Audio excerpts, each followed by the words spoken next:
Donna, talk to us about why this took so long to elect a president and really the significance of this election. Good morning. Yes, well, political paralysis is not unusual in Lebanon. They always usually have vacancies and vacuums in top government posts.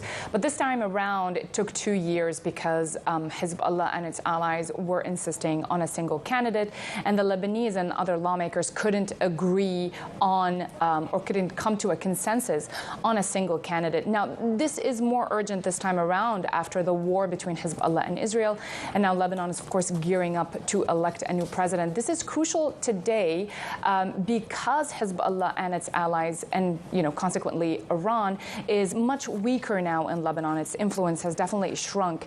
And with Joseph Aoun's election, who is, likely election, who is backed by the U.S. and Gulf nations and France, it is more of a shift in the balance of power in the country towards the U.S. and the West. So Iran is getting weaker there, and his election would mean a shift in the influence of Iran and the balance of power.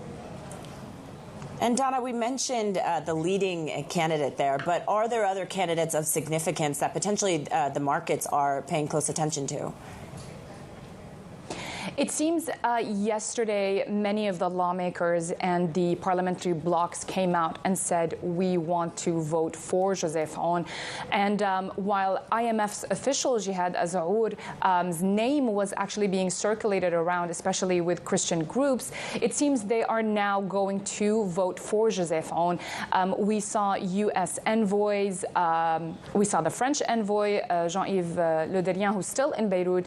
We saw a Saudi foreign ministry delegation coming to Beirut twice this week. There was kind of a push for Joseph Aoun, according to local media reports and our sources there. So it seems Aoun has this international backing that would help him get elected and also implement the needed reforms for bank restructuring, central bank restructuring, begin talks with Eurobond holders, and most importantly, given that he is the army commander now, he will be able to implement the UN Security Council resolutions that would keep Hezbollah away from the border with Israel, and this is crucial to maintain security on that border and prevent a future conflict between Hezbollah and Israel.